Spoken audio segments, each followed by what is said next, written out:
জুলাইয়ে যারা শহীদ হয়েছে, মানে 24-এর গণ আন্দোলন, মানে 24-এর বৈষম্যবিধি কোটা সংস্কারের যে আন্দোলন ছিল, সেই আন্দোলনের মাধ্যমে যারা শহীদ হয়েছিল তারা নাকি ফিরে আসতেছে। যারা শহীদ হয়েছিল তাদের মধ্যে অনেকেই মারা যায়নি। তাদেরকে অজ্ঞাত অবস্থায় রাখা হয়েছিল আর তাদেরকে মৃত ঘোষণা করা হয়েছিল। হ্যাঁ, এক্স্যাক্টলি তাই হয়েছিল বিষয়টা। তো বিষয়টা হচ্ছে যে অনেক যারা শহীদ হয়েছিল তারা অনেকেই ফিরে আসতেছে। তারা কিভাবে ফিরে আসতেছে, তারা কবর থেকে কিভাবে উঠে আসতেছে। তো পৃথিবীতে এত সুখ বা দেশে এত সুন্দর উপভোগ চলতেছে, বা দেশে এত বুক বিলাসিতা চলতেছে, তো আমি কেন কবরে পরে থাকবো? কবর থেকে তাড়াতাড়ি উঠে চলে আসি। তো এগুলো হচ্ছে যে বিভিন্ন মানে শহীদদের মানে কর্ম কারখানা। তো বিষয়টা হচ্ছে এই যে মানে চট্টগ্রামের যে আন্দোলন হয়েছিল বা ঢাকা আন্দোলন হয়েছিল, এমনকি সিলেটেও আন্দোলন হয়েছিল, সেই আন্দোলনে বিভিন্ন জায়গায় বিভিন্ন মানুষ, শতাধিক মানুষ মৃত হয়েছে এবং শহীদ হয়েছে। সেই শহীদদের মধ্যে অনেকেই ফিরে এসেছে। আলামিনের কথাই বলি, আলামিন সে তার স্ত্রী তাকে অজ্ঞাত অবস্থায় রেখেছিল, রেখে বিভিন্ন মানুষের কাছ থেকে টাকা হাতিয়ে নিয়েছিল বা টাকা হাতে ছিল, এরকম আলামিন সে নিজেই বলেছিল।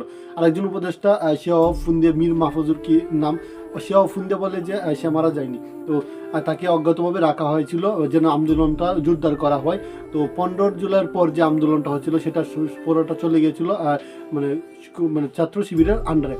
তো এগুলা বলতে থাকে। তো সবকিছু মিলিয়ে যে যারা শহীদ হয়েছিল তারা কিভাবে ফিরে আসতেছে, শহীদ যে মানে পার্সনটা বা যে ব্যক্তি মারা গেছে সে কি করে ফিরে আসতে পারে, এটা খুব আশ্চর্যজনক বিষয়। তো এই বিষয়টা হচ্ছে এই জায়গায় যে আন্দোলনটা একাকিত্ব ছিল না, আন্দোলনটা ছিল সকলের। আমরা ছাত্র সমাজ বা ছাত্র জনতা সকলে মিলে আন্দোলন করেছিল।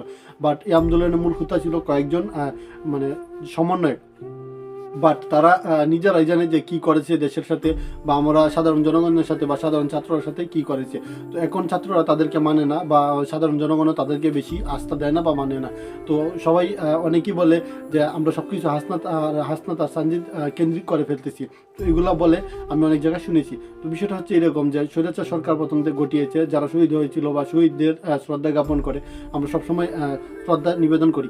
বাট এই যারা শহীদ হয়েছিল তারা কিভাবে ফিরে আসতেছে? তো 1971 সালে দেশ স্বাধীন হয়েছিল। 1971 সালে দীর্ঘ 9 মাস রক্তক্ষয়ী যুদ্ধের পর দেশ স্বাধীন হয়েছিল।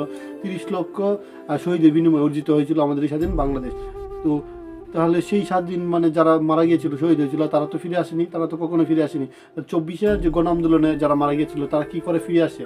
বা তারা বলতেছে যে দেশে এত সুন্দর স্বর্গ পরে রয়েছে, অনেকে উপদেষ্টা হয়ে যাচ্ছে বা সুন্দর সুন্দর জায়গায় যাচ্ছে, অনেক বুক বিলাসিত করতেছে, কোটি টাকার গাড়িতে চলাফেরা করতেছে, মানে সেনাবাহিনী তাদেরকে প্রোটোকল দিতেছে। তো আমি কেন কবরে থাকবো? আমিও কবর থেকে ওইটা দৌড় দিই পৃথিবীতে সুখ শান্তি বা বুক বিলাসিতার জন্য।